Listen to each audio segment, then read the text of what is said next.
The blood stains were the first warning. Not fresh, not even dark, just faint rust-colored streaks bleached into the floorboards, like the ghost of violence. But for $200 a month in a city where cockroaches cost $1,500 to share a bathroom, I took the key. The landlord, Mr. Velis, didn't blink. His eyes were the gray of tombstone lichen. He pointed a knuckled finger at the door. Thick oak, triple bolted. "Unlock this after midnight," he rasped, "and you void the lease permanently." I laughed, signed, moved in. That night, at 12:01 a.m., the knocking began. Tap, tap, tap, like bone on wood. Alex. My spine iced over. That voice, Sarah, my wife, who burned to ash 9 months ago. "Baby, please. It's so cold out here." Her sob cracked exactly like it did when I found her wedding ring in the furnace debris. Real. I lunged for the deadbolt and froze. Fingers sliding beneath the door, blackened, crisped at the tips, still smoldering. I didn't sleep. I think this is the Daylight exposed the room's truth. Peeling wallpaper hid names. Emmett. Lena. Jasper scratched deep, like epitaphs. Beneath a loose floorboard, I found a newspaper clipping. 7th tenant vanishes from Havenhurst boarding house. Police baffled. Landlord insists they voided the lease. The date, 1923. Underneath, 6 more clippings. Same headline, different decades, all ending with voided the lease. The last photo showed Mr. Vels, smiling. Same grey eyes. 1923. Night 2, 11:59 p.m.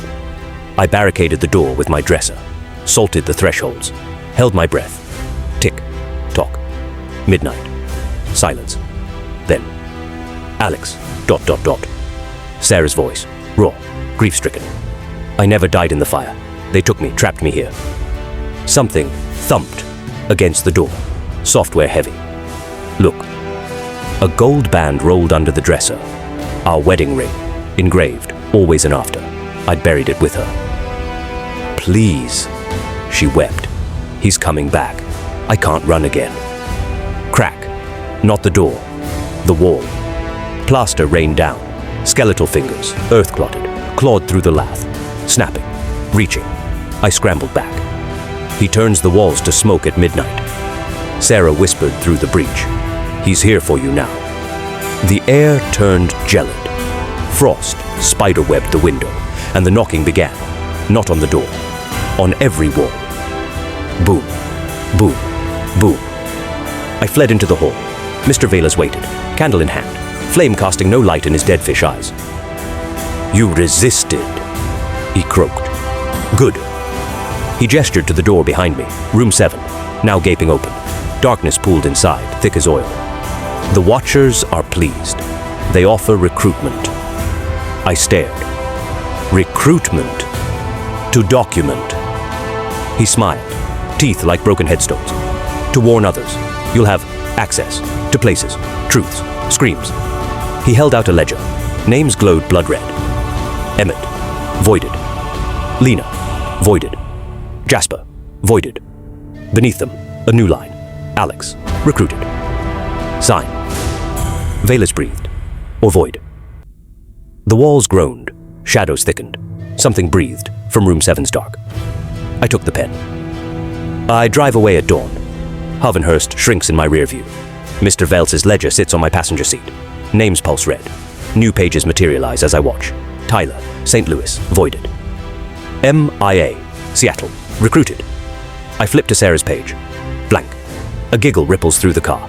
Hi, familiar. I slam the brakes. In the rearview mirror she sits. Charred scalp, lidless eyes. Grin split by cracked teeth. "You voided the lease, Alex," Sarah whispers, leaning forward. Ash drifts from her burns. "When you carried me out." Her blackened hand touches my shoulder. Cold sears through bone. The ledger flips open. My name flickers. Alex. This is Beyond Death Worlds. We document the darkness.